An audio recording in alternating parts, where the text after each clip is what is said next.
have a very skewed sense of our relationship with microorganisms in general and bacteria specifically. They collectively outweigh human beings by 100 million times. They can replicate 500,000 times faster than we can. And they've been doing this for 1,000 times longer than our species has existed. We've just touched the corner of understanding the diversity of the microbes that are out there. We've barely scratched the surface. And we need to understand this because, again, they make plants functional. They affect the movement of methane and hydrogen and nitrogen and phosphorus. They affect the carbon fixation and the plankton in the oceans. Viewing them as important players in our ecosystem in the same way people have viewed forests and grasslands would probably make us treat the world in a better way.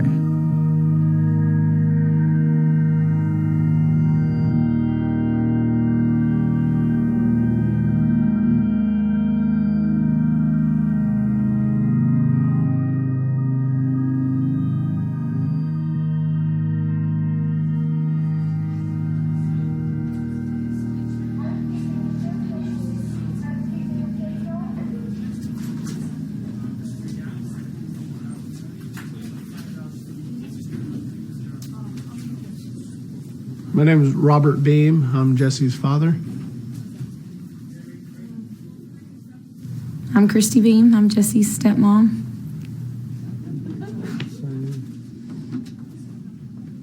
And let's just step out for a second and we'll pull this up. We were actually at cross-country camp. Let's see how tall you are. I think it was the second day he started developing a fever. The following day we came back here to Kentucky. Step away. And he was really getting dramatic with him. Jesse Beam does not do sick very well, so he was kind of, I thought he was playing it, and he was kind of moping around the house and crawling at one point out of his bedroom, and I told him to get up, and he did, so you think he's playing it. Next day, while I'm at the office, he calls me, wanted to go to the hospital. So I called his pediatrician, and she said, get him in here right now. Finally got us a room, got an x-ray. They found pneumonia in his right lung. Figured that was what we were dealing with, so I called Christy and told her, we're in the hospital, he's got pneumonia. She's trying to calm me down, told me not to worry about it. Kids get pneumonia, they'll be fine. He'll probably stay in the hospital for a day or two. All night long, he just kept getting worse and worse. His temperature would get pretty high, or at least his body temperature was high, but his oral temperature was never really spiking real high. He started hallucinating around 4, 5 in the morning. And that's when I went to help him go to the bathroom, and when we stood him up, his front was really clammy and his back would almost burn your hands. And I told the nurse that. So she came in, and they had to do a rectal temperature, and his internal temperature at that point was 105.9. She called in the critical care team. His pediatrician showed up, who made the call that he needed to be at a pediatric hospital. Again, I'm still thinking pneumonia. So I told Jesse I was going to run to the house, get him some clean clothes, get him his games, and I'd be down there to Vanderbilt. And about, I don't know how much longer it was, but I was about Goodlettsville when they called me and told me that they were there, they'd made it. Jesse made the flight well, but his body was doing a lot of work.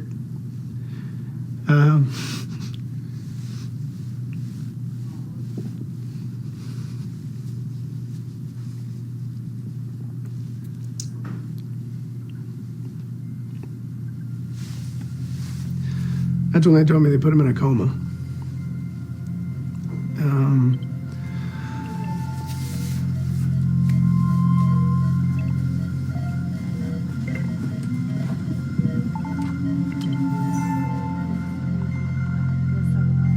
We started with daptomycin, then we went to clindamycin, then we went to vancomycin, which he finished off vanc upstairs. Yeah, well, and he was on all three at one time. And that's whenever they told us that, look, he's on all three medicines. We've done everything we can do. If the bacteria doesn't stop growing now, then there's nothing else.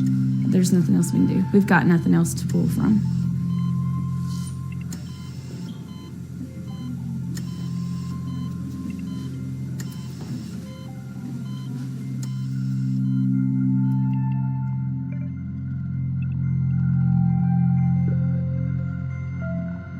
Antibiotics are basically poisons that kill bacteria and don't kill us.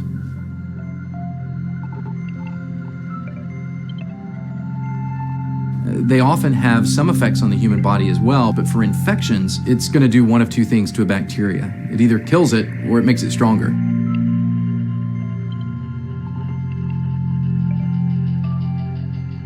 But what we do with antibiotics, because we give the wrong doses of antibiotics to people, or we give the right doses, but people end up dosing themselves incorrectly because they don't take a full prescription, or because we give antibiotics to healthy farm animals. What we do in all those situations is we set up a sort of Darwinian battleground within the body of the human or the animal who's getting the antibiotics, in which the weak, susceptible bacteria are knocked out by the drug, but the strong survive. And it unfortunately occurs more rapidly than you might think.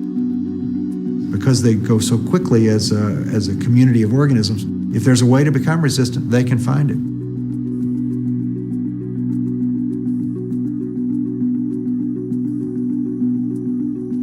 About 3/4 of the way through my fellowship, we began to see just an explosion of highly resistant infections, and that was concordant with it happening all over the country and the world.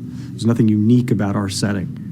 And I remember the first patient that I took care of who had an untreatable infection, could not be treated. And it was a woman in her 20s who had 2 small kids who had leukemia.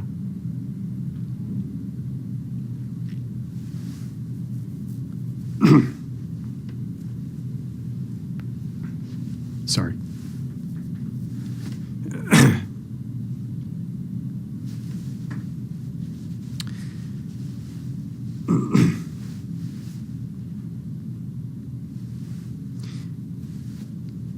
And she developed an infection in her blood by Acinetobacter. So we started treating it with the drug that we had left at the time, which was a drug called imipenem. That was the big gun. That was the last ditch. And she looked like she was getting better at first, but then the infection came back, and it was resistant to the imipenem. It developed resistance in the middle of a course of therapy. And when it came back, I have this just vivid recollection of looking at the computer screen.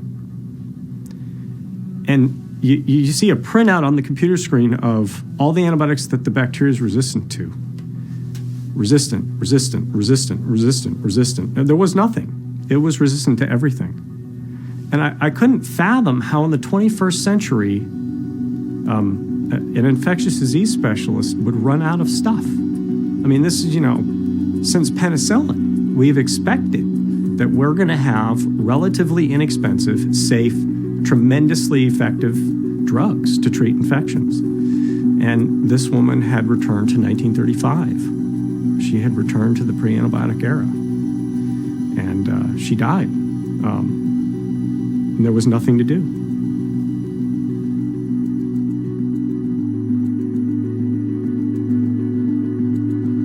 Antibiotics were the only thing we ever had in all of human history that really stopped infectious diseases. And we took that just miraculous, precious substance and we completely squandered it. And it astonishes me sometimes that we don't ask ourselves, how is it that we squandered this and why can't we stop?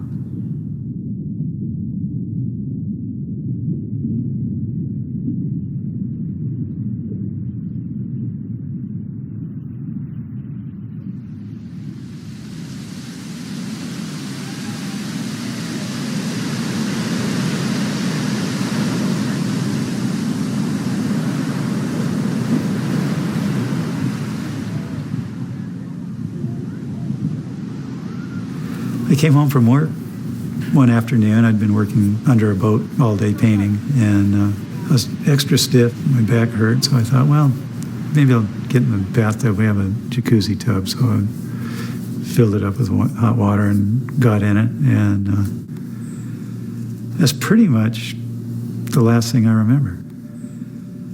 But I remember. Yes, you remember. We also thought that we might be sore because we were training really hard for the Molokai to Oahu outrigger canoe race, which is pretty intense workouts, and my back hurt. So I called to make an appointment for him to see his regular doctor. And from there, he went for CAT scans and tests, and the CAT scan showed that he had lesions on his spine. They had discovered it was methicillin-resistant staph, so he was on vancomycin, and it was an emergency situation to open him up and clean those out. Apparently, I picked up this staph either from the water in the marina or surfing next door at Doheny, which is right adjacent to the marina. Between the sepsis and the surgery, I've lost use of my legs.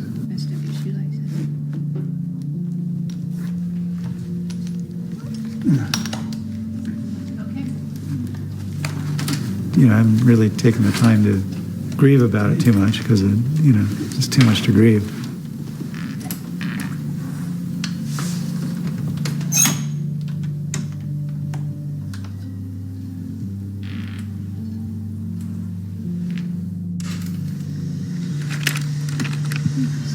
Do this without my pants falling off.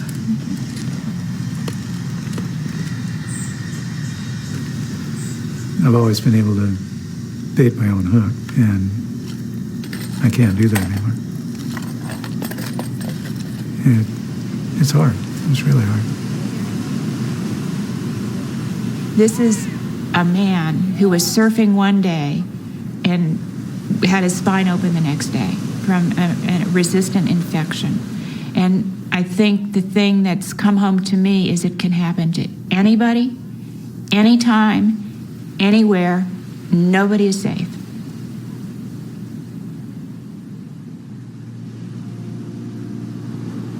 Don't get me wrong, antibiotics saved my life.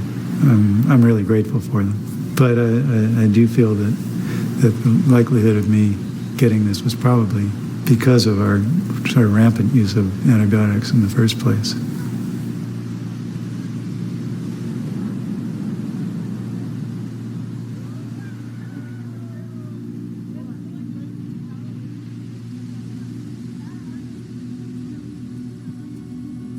It's clear that people don't quite understand the extent of the usage of antibiotics in our everyday life. We know that they're used on farm animals. Do we know that they're put into household products, sanitation products? Do we know that some 300,000 pounds are sprayed on fruit trees? On kitchen counters, in our wall materials, school cafeteria trays, on everything. To supposedly improve their antibacterial activity, but for what?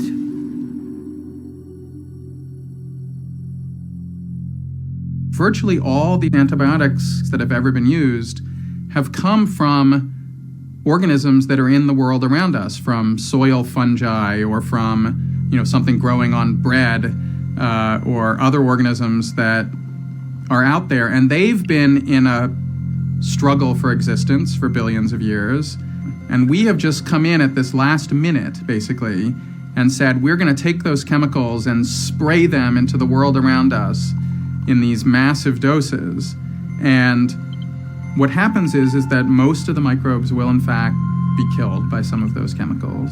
And the ones that survive now will be resistant to the chemical that you threw at it. So you throw another chemical at those microbes, and most of them are killed again, and some survive, and they will now be resistant to both of the chemicals that you've thrown at them. And if we keep going down this path, the microbes in the world around us will be resistant to most of the chemicals that we can throw at them. And now, if one of those microbes also happens to cause disease, then we have nothing left in our arsenal to throw at it, because we've wasted all of these tools at everything.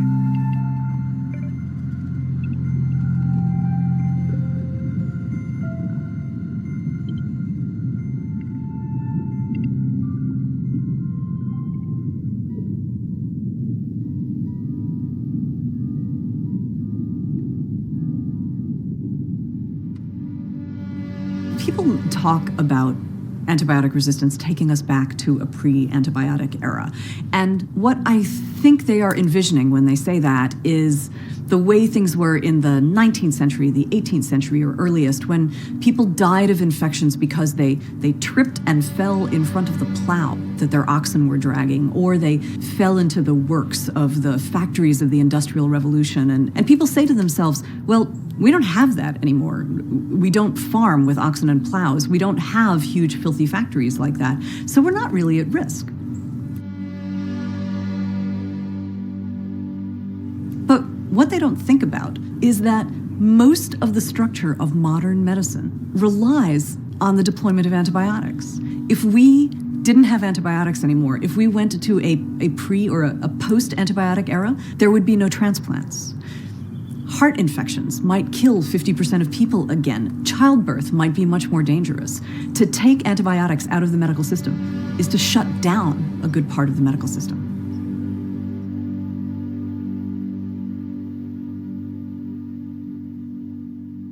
Penicillin was our first real antibiotic. That is a substance made by another biologic creature which is able to inhibit the growth or kill another biologic creature.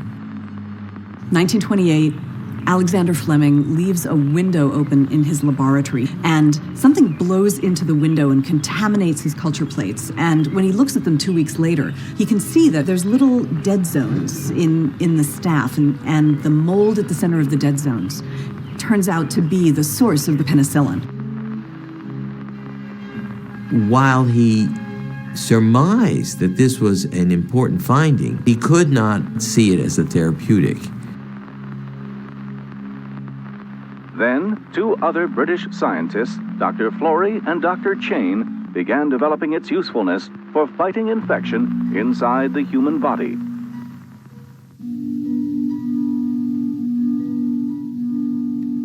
So during the First World War, many more people died of infectious disease than died of actual battle wound injury. During the Second World War, antibiotics had just been introduced, but then scaling up production to a mass scale, which would allow many soldiers to be saved by these drugs, required someone to figure out how to make these.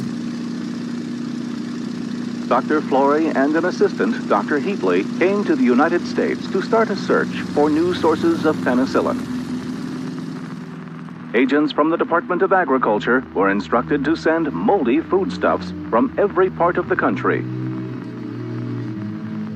One day, it led to a moldy cantaloupe. The mold from this melon gave 200 times more penicillin than any that had been tested before.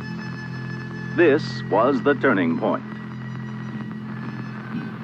Penicillin was tried in different environments and different places during the war, and a need from the military was to have some of this wonder drug for venereal disease, which was rampant among the military groups.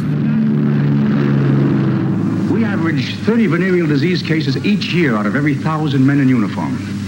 That means 300,000 men put out of action each year in a 10 million men army. And every one of those men is a casualty, as far as combat is concerned. Think of that, 300,000 casualties without even a battle. Well, I'm sorry to have to run out on you, Colonel, but I'm swamped with work. Thank you, Major. Goodbye. Goodbye. The question was, at a time when you have a miracle drug that's saving lives in hospitals in London, can we really allow it to be used for the results of playing around in the military? And the story goes that Winston Churchill was involved in that decision. And while it wasn't direct, there was a little notation on the side of the request. And that was Churchill's sign that, yes, let's save our military, but let's not make a big announcement about it. Let me put my banana in your fruit basket, and I'll be satisfied.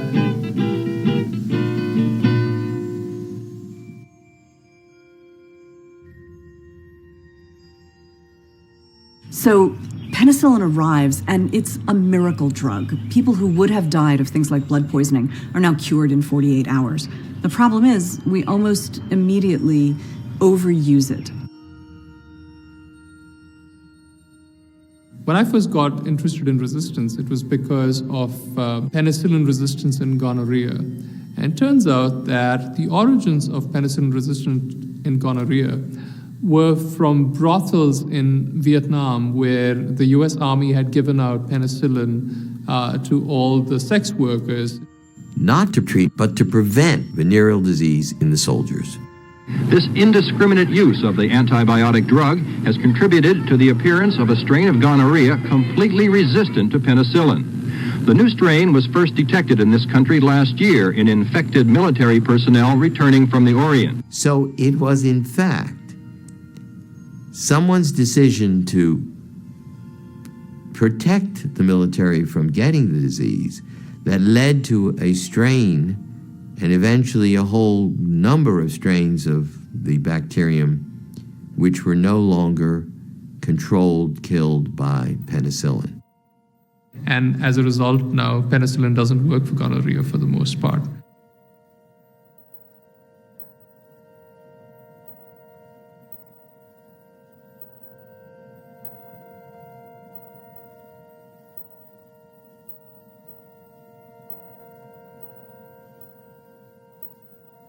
Alexander Fleming, the man who discovered penicillin, warned the medical community in a New York Times interview in 1945 that physicians were wasting penicillin. We need to understand, why is it that physicians overprescribe antibiotics? Because if you're going to fix that, you need to understand the root cause. The reason docs overprescribe antibiotics is fear. It's not so much fear of being sued, it's fear of being wrong. It's fear of, I have a patient in front of me, there's a 95% chance that this patient has a virus. There's still a 5% chance that it's a bacteria, and they have exactly the same symptoms. I can't distinguish with any certainty beyond that. Well, it's just this, one prescription isn't going to ruin things, and what if I'm wrong about this patient? It could really hurt her or him if it's not a virus, and I don't give an antibiotic. I'm just going to give the script and give them the antibiotic just to be sure. If you don't address that fear that occurs at that moment, when that patient is the physician's responsibility, not society at large, then it's not going to work.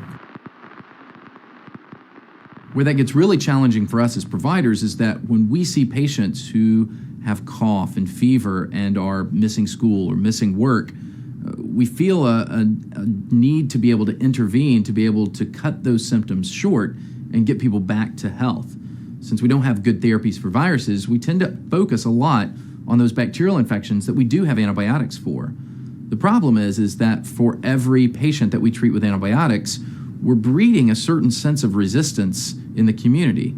That's fine for infections that absolutely require antibiotics, but where we really get into trouble is that we prescribe antibiotics for maybe 5 people, maybe only 2 or 3 of them actually need antibiotics, and in only 2 or 3 of them will those antibiotics actually make them better faster. We need things like rapid diagnostic tests. So when this patient is in my office, I run a test and a printout comes out and it says, oh, this patient has a virus. Now I have no more fear. Now I'm comfortable explaining to the patient, you have a virus, we don't have any treatment for it, but it's just going to go away. You don't need an antibiotic. If you have a cold, stay home. Stay in bed. This is the prescription which common sense and medical science recommend. And that feeling of being ineffective, that feeling of not being able to cure all ills is sometimes really tough. I've taken care of several teenagers over the past few years that have suffered from community-acquired methicillin-resistant Staph aureus infections. In all of those situations, I remember at least one moment where I had to tell the family that I didn't think their child was going to survive this devastating infection. And that's typically done in an environment where the child's on a ventilator. They may be on a cardiac bypass unit called ECMO, where we're doing all of the work for them, doing the work of the kidneys and the heart and the lungs. It's usually after a very grueling week or maybe 2 weeks of antibiotic use that is not effective. And it's usually in the setting where I have the conversation that we've been able to have some victory over the bacteria, but because the bacteria was there for so long, and because the inflammatory response was so great, that things aren't going the way they need to be.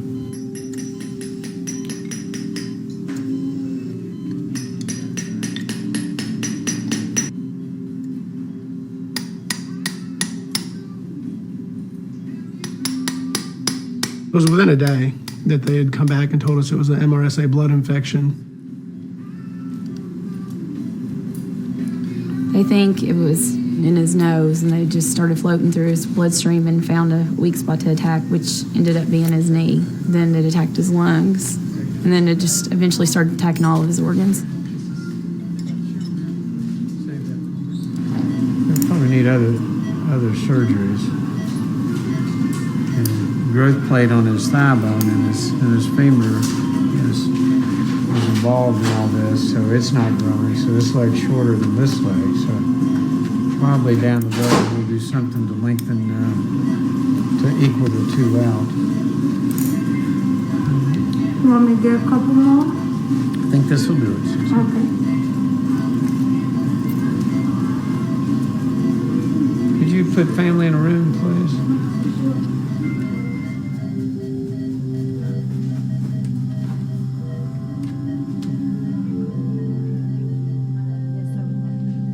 The hardest part, I think, was walking in there that first time and seeing your child laying there with medicine all behind him and wires and machines and only enough room for you to walk by his feet, and you can't do anything. I mean, and we just felt helpless.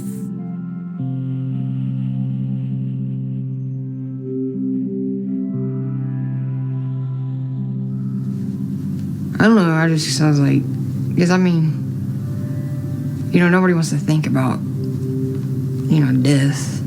You don't want to die. But, I mean,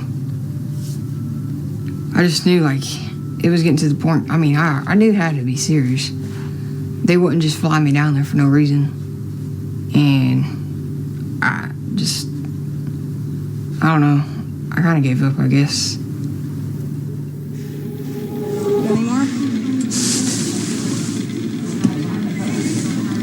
Like, the stuff I still take for granted, I'd say is school. But things I don't take for granted that I used to is, like, before all this happened, like, taking a shower. The first time I got back in the shower, I was in the hospital, and my dad was helping me, and I cried, because, that was the first time I felt the water, like, hit me on the feet.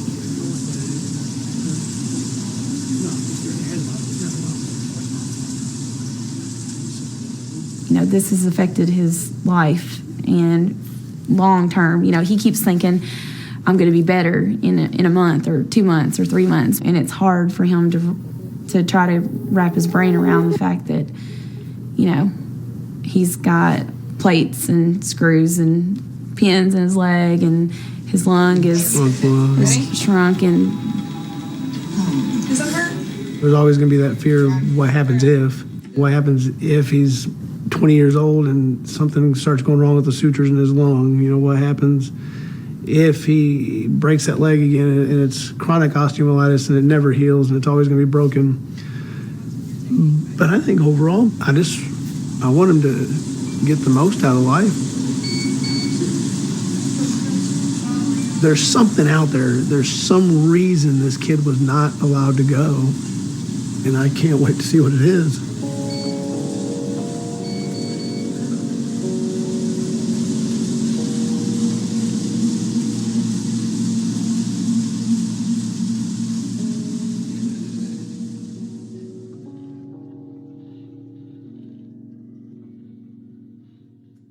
To make a difference to antibiotic resistance, the thing that we have to do is to stop misusing antibiotics. We have to stop misusing them or using them inappropriately in human medicine, and we have to stop misusing them and using them inappropriately in agriculture.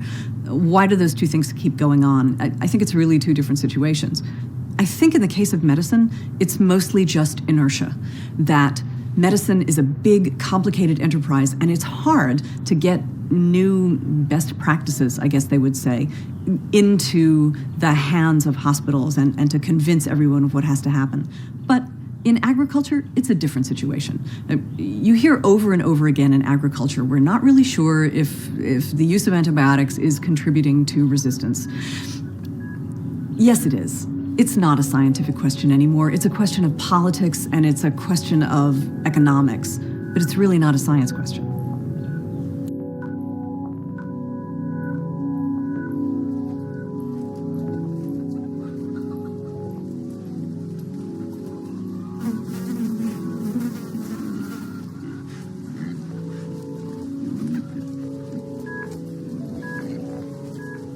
agriculture believed that with antibiotics, they could grow healthier, fatter animals quicker. And then it evolved to the fact that they found that they could keep animals in some pretty deplorable conditions, unsanitary, unhealthy. But if they put some antibiotic in their food every day, they felt that they were stopping the animal illness. Now that's about the same as trying to sprinkle antibiotic on your children's cereal every morning. It makes about as much sense.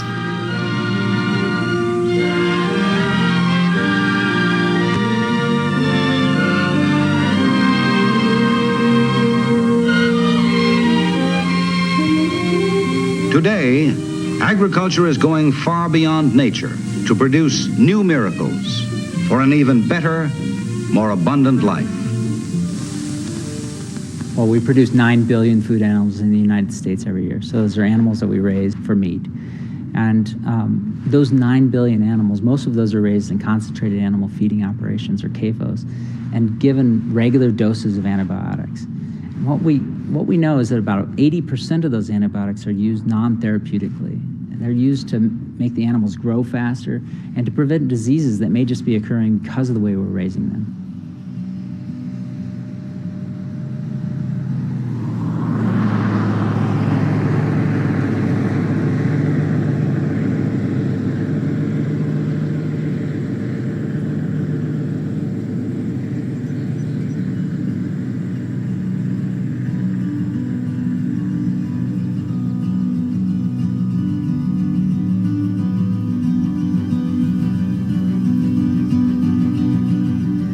It's as if someone said, what would be the best way to come up with a novel pathogen that we can't control?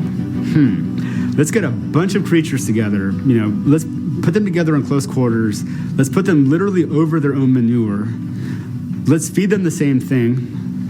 And let's, just to sort of ramp it up one, let's put daily small doses of antibiotics. So we're making sure to select for bacterial strains that can survive these antibiotics. Let's do that. It's got a support your local farmer sign there that, he just does that because he can. He knows he's not a farmer, he's an industrial pig producer. They're still working on that last building back there. Like I said, there's a 600 head, a 1,200 head, an 1,800 head, and now another 1,200 head facility. But if you looked in the building, you find somewhere between 11 and 1,500 head of hogs that are packed together in tiny little pens. They're standing over a concrete pit that's 8 to 12 feet deep. The antibiotics are in their feed, in their water, and then if there's any sign of coughing or whatever, they're also injected again, and they do not leave until they're ready to go to a truck and be butchered.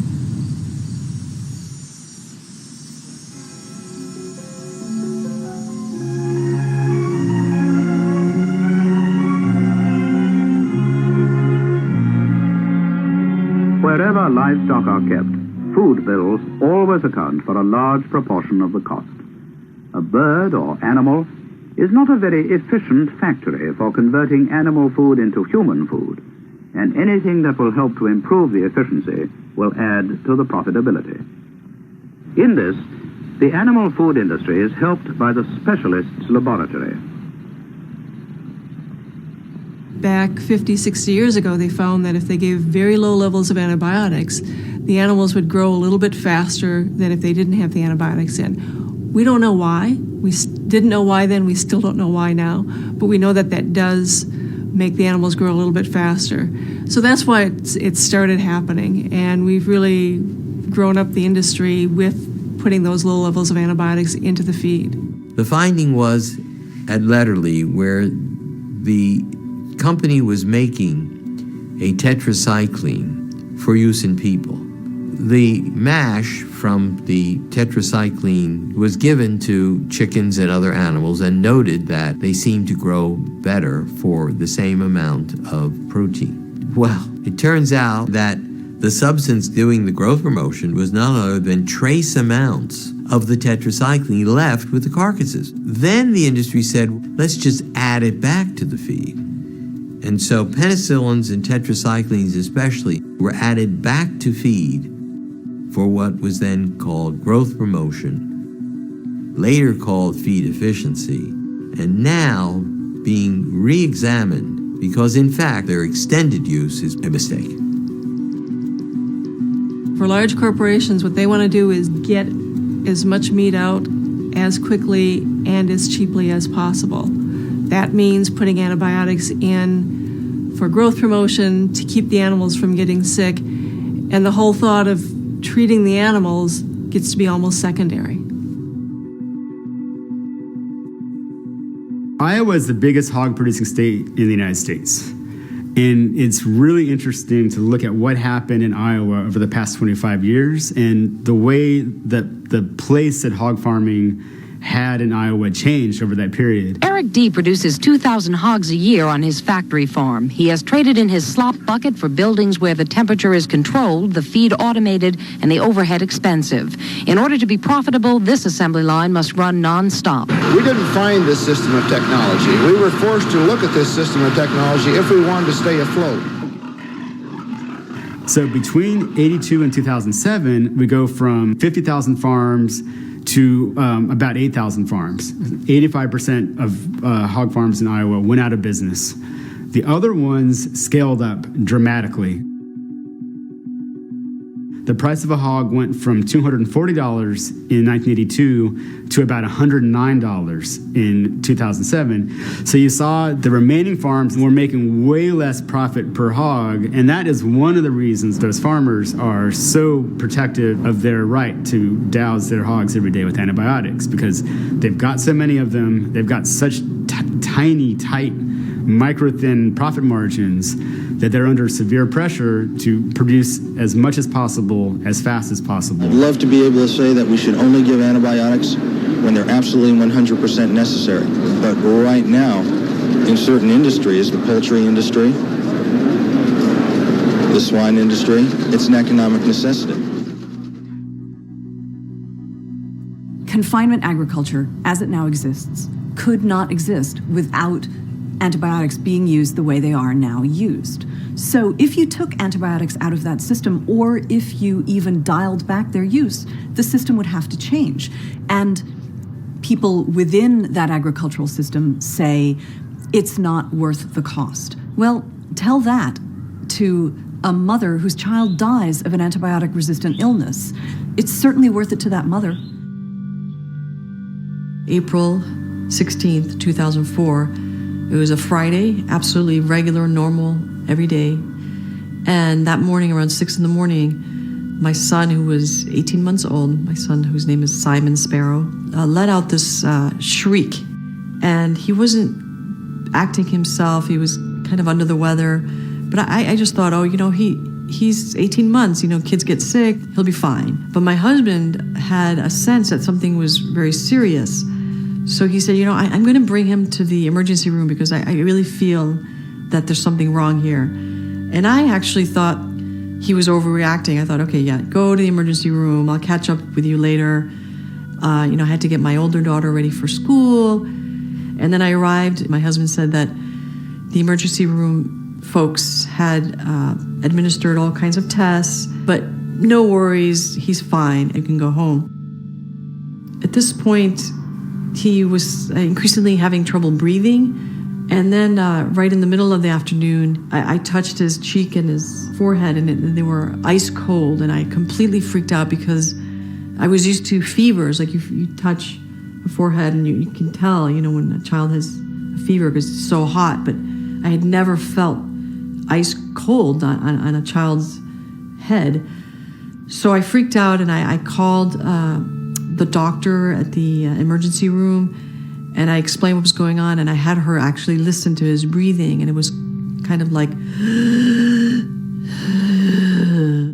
and she said, hang up the phone, call 911 immediately. And when the two men from the ambulance came up to our apartment, they did another series of tests. They said, he's fine. And at that point, I felt kind of embarrassed, like, oh my gosh, I exaggerated, I'm making much ado about nothing. it's fine. We can go home now. But then the medical technician said, no, because of protocol, once you're in the ambulance, we have to take you to the emergency room. So we went to the emergency room. And then suddenly I had a flood of healthcare people surrounding me and Simon. And they kept repeating, your child is very, very sick. Your child is very, very sick. And I was about just breaking down. And then they were asking me questions like, has Simon been to another country recently? No. Has he been to a farm recently? No. Has he had all his immunizations? Yes. And then they said, well, we have to take him to the intensive care unit. And then finally, when I was allowed in, Simon was in a bed with all kinds of tubes connected to him. He was intubated, and the doctor, the attending, explained that he's having a lot of trouble breathing. And she said, the only thing that we know is that your son has an infection and he's very, very, very, very sick. So you need to plan to be here for a long time.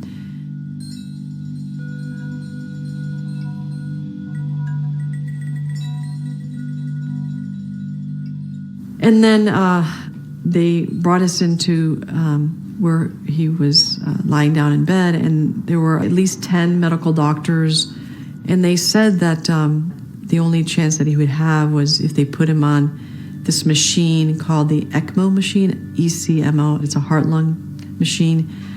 So, of course, we said, okay, let's bring him to this machine. And it was very, very difficult to see this because they had to elevate him so that the machine would work better for gravity reasons. And my husband stayed by his side the whole night. He was on a stepladder and he was stroking his hair, telling him about all the things that they would do together, like fishing and all the things, skiing, all the things that my husband wanted to do with Simon. And, in the middle of the night, I was just so beside myself. I really felt like that Simon had already died, and I really felt like I needed to go back home to where my daughter was so I could spend some time with her. And then I went back at 6, 7 in the morning, and that's when the doctor said that there was really no chance that Simon was going to make it. And at this point, my son was completely transformed physically. He was completely bloated. He had purple splotches all over his body. He had purple tears coming out of his eyes. I mean, he looked totally like a different being altogether. And we agreed to take him off this ECMO machine, and that's when he was pronounced dead. That was April 17th, a Saturday. And everybody was just completely stunned. No one knew why he had died. And, we had to live with that for about 2 months when we were waiting for the autopsy results. And that's when we were called in, and we were told that Simon had contracted this antibiotic-resistant bacterium, and it was a new strain. It was a community-associated strain, not a healthcare-associated strain. And it was a strain of MRSA staph, specifically methicillin-resistant Staphylococcus aureus. And that's why when the doctors had given him a broad spectrum of antibiotics before he died, nothing was working. And what is so frustrating, even to this day, 9 years later, we have absolutely no idea how Simon contracted this bacterium. We don't know even where.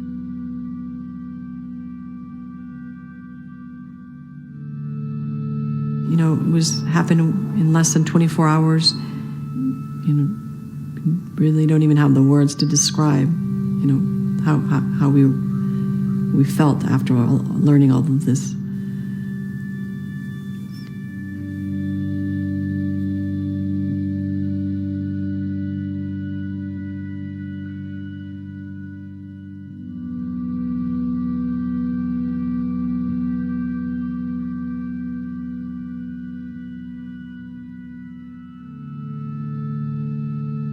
In the 70s, the FDA expressed serious concern about antibiotic resistance on farms. But by that time, the practice was so entrenched and the interests involved were getting so big and powerful that the genie was already out of the bottle. Today, the Food and Drug Administration said that unless drug companies can prove their safety, a number of antibiotics used in poultry feed will be banned as of next year, and there will be a similar ban on food for hogs, sheep, and cattle by mid-'73. When something that is approved by the FDA is not shown to be safe for human health, FDA has to stop the approval for that drug. We're creating resistant organisms that may ultimately transfer that resistance to organisms that cause human disease. But do you think the use in animal feeds constitutes a sort of health hazard where there could be a severe epidemic? Absolutely. And when FDA made those findings, those obligations followed. But for the next 35 years, action stalled.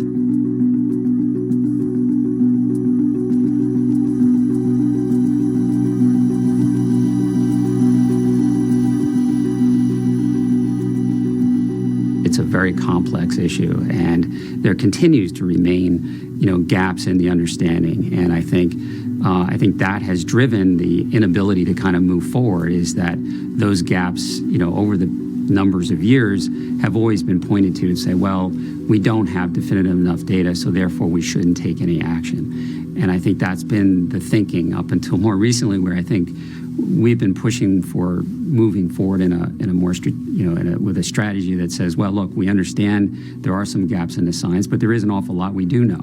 We've tracked for decades now outbreaks associated with particular types of food animal groups and with products from food animals. And if resistant bacteria are causing those infections, then we've got to think about where the pressures were exerted on those bacteria to, number one, develop resistance, and to, number two, get into the food supply.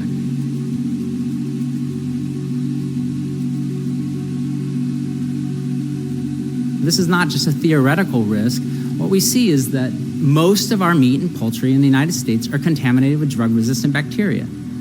So for just example, if you go to the grocery store and you want to buy some ground turkey, you have about a 1 in 300 chance of finding a tube of the ground turkey that doesn't have drug-resistant bacteria in it. But this year, something came out that really grabbed my attention. So this year, we saw one package of ground turkey had a salmonella strain in it that was resistant to all 8 drugs that were tested. So we may be looking at pan-resistant salmonella. So most salmonella infections are self-limiting. You're uncomfortable for a while, you use a lot of toilet paper, right? But you usually survive. But when this is pan-resistant, if your immune system cannot take care of it, you're very likely to die of this. Right? It's because your physician doesn't have any other options to treat you with this.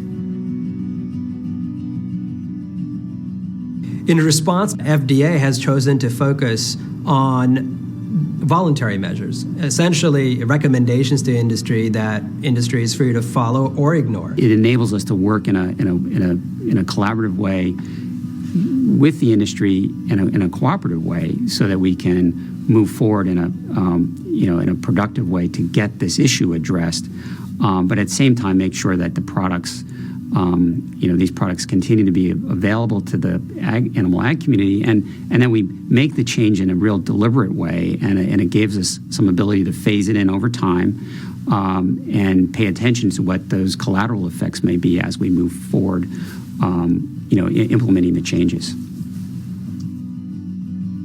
Over and over, we see the influence of money in politics. And what it really comes down to, I think, is that when these industries consolidate and more and more of the industry gets tied up into fewer and fewer hands, you get these massive companies. They make massive amounts of profits, and they invest some of those profits in their lobbying effort. Our idea there is that if these two antibiotics could be limited, then their usefulness in veterinary therapy and in human therapy would be preserved. Feedlot operators fought that ban and won.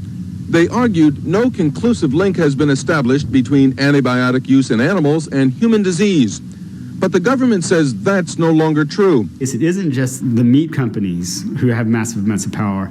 It's the animal pharmaceutical companies that make lots and lots of money selling this stuff. They have a vested interest. The fast food industry, they don't really care how it gets made. They just want to be able to offer their triple cheeseburger or their meat lovers pizza at a price that keeps consumers coming back. They're against these kinds of measures. And so you get these powerful economic interests lined up with lobbying power, And it really isn't that big of a mystery why we haven't seen very much change.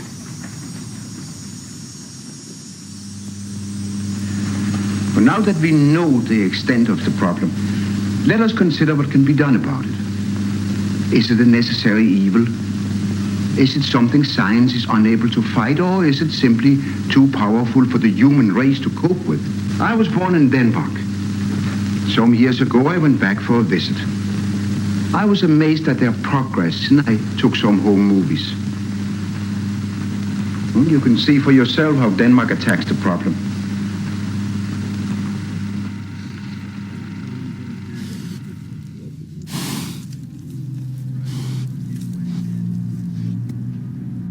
Fra femmeren.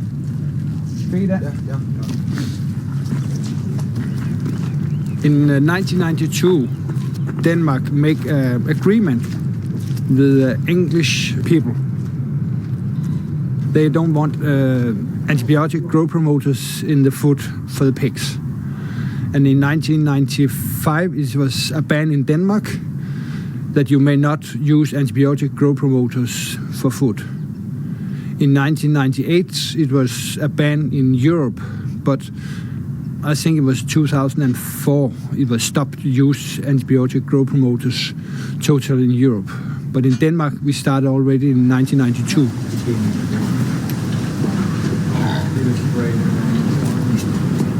200 females.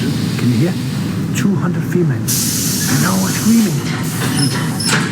As soon as we started looking after it, we could see that this resistance was all over the place in our food animals, it was in our food products, and it was actually also in healthy humans in the community in Denmark, even though there was extremely limited amount of use on the human side at that time. There was a public debate on whether this was a human health risk that we used these antibiotic growth promoters. And finally, the industry decided that we could probably still have a profitable production without using the antibiotic growth promoters. So in order to, you could say, accommodate the public and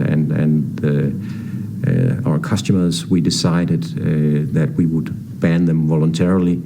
It's an industry initiative. It was not the government. Later on, the EU banned antibiotic growth promoters, but that was 7 years later. So it was simply because of a discussion in the public about whether this was a problem.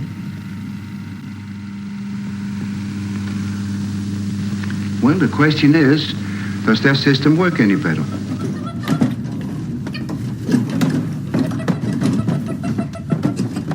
Bottom line is that today we in total use approximately half the amount of antimicrobial agents as we did before the ban, and we produce 50% more. And at the same time, resistance has gone down really heavily. I will not say I love that ban, but the result coming out of the ban, I love that. I'm not organic producers, but I love not to give more than necessary. You have to balance out what are the costs and what are the benefits. AGPs, when we stopped using them, we could see that mortality went up just a little bit, daily growth went down just a little bit, but it was not something that was the end of the industry. Otherwise, we wouldn't be here today. And I mean, we produce more pigs today than we did 12 years ago. Way more pigs.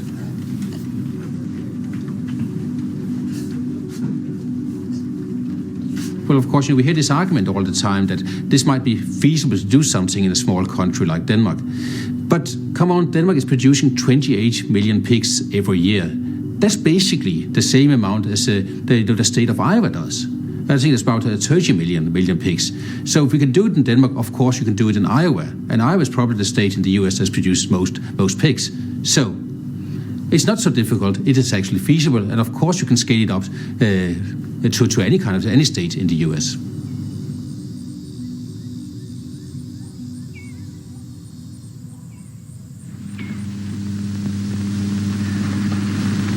It sounds like APC, doesn't it? Well, it's that easy, and it's up to you.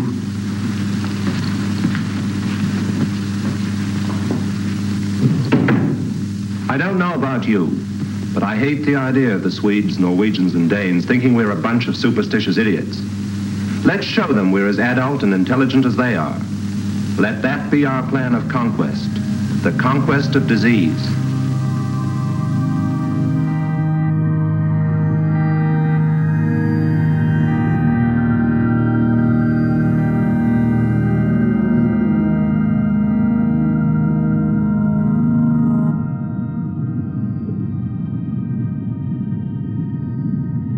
There is no government agency that feels empowered, or indeed is empowered, to really watch out for effectiveness of antibiotics.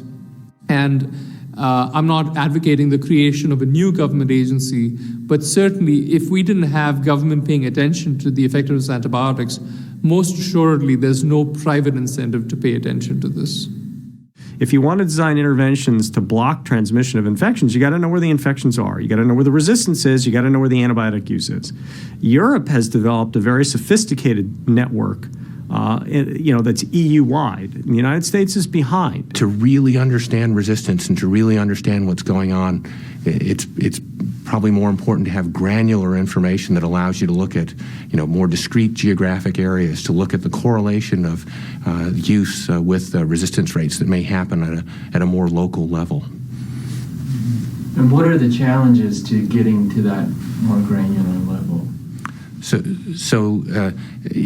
It's in essence, either accessing that information through vendors who do gather that information, companies such as IMS Health, other vendors that do provide such data, may provide a resource for those that are wanting to do research to look at the correlation of resistance with particular levels of antimicrobial drug use. And this may be a really naive question, but I think it's one that a lot of regular people would have. Like, why can't we just say, you have to tell us how much you use? Like, there has to be an accounting. So I'm not sure I can answer that question exactly, but healthcare records, healthcare laws, it's not entirely clear to me, how that would happen. But the folks and I'm not sure this is really sort of something that will not my area of expertise per se as far as gathering all this data, but there are groups like IMS Health, Walters Kluwer, other organizations, Premier Health, that are sources of this type of data. And through contracts with them, they can provide different types of data on antibacterial drug usage.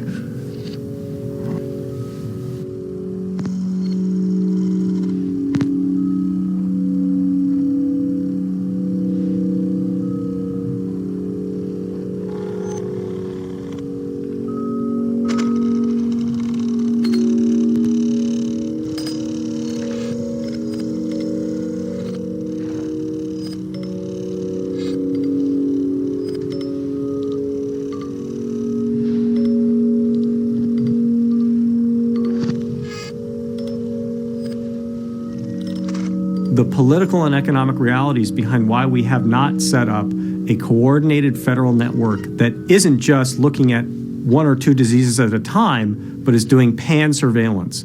I think those are real policy questions that need to be addressed.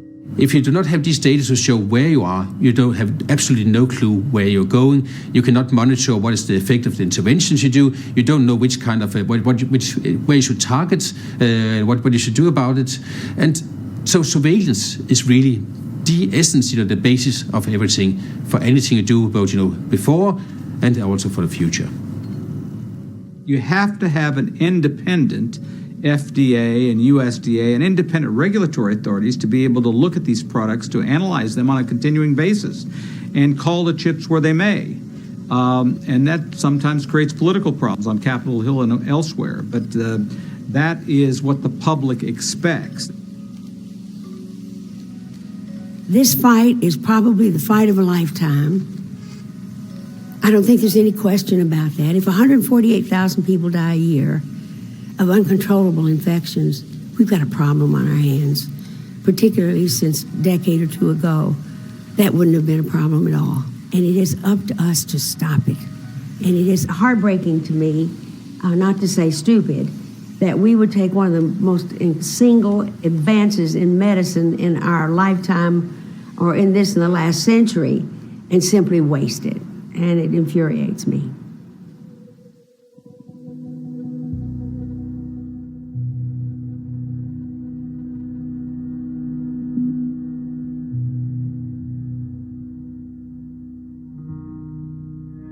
If you look now at our current antibiotic pipeline, I think that it would be appropriate to be concerned. There aren't nearly enough drugs coming forward.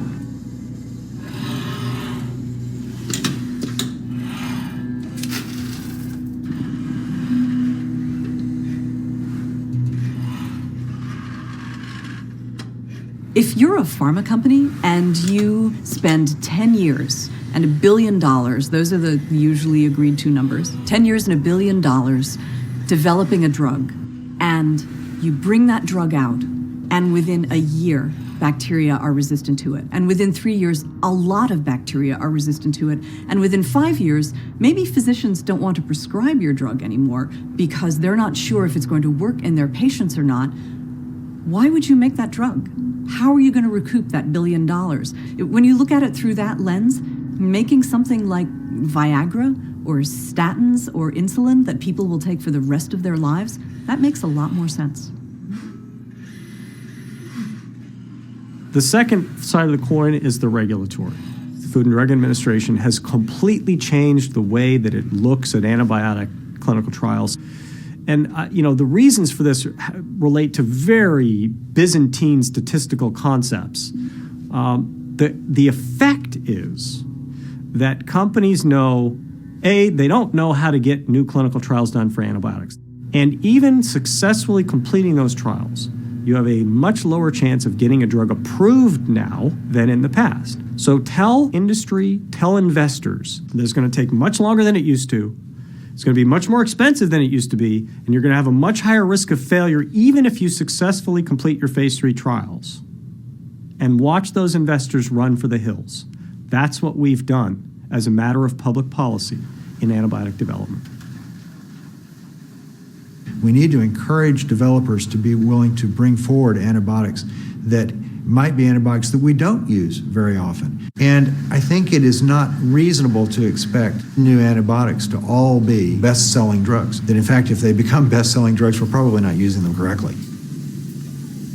What we need to go after is thinking through where we're going to get our antibiotics rather than trying to fork over a lot of money to some big pharma company to come up with the next blockbuster, because, what's that really going to solve? That's kind of like you have a new car and you drive it on a road which is really bad, so your new car goes bad, and so you say, well, what I really need to fix that problem is another new car. Now what we really need is a better road. If we don't develop any new drugs for blood pressure in the next 50 years, that's okay. The stuff we have today are going to work just as well 50 years from now as they do today. But if we don't develop any new antibiotics, the nature of the beast is that the stuff we have today are not going to work anymore. That's bacteria using their genes to adapt. We have to develop new ones, or we will not have effective ones at all.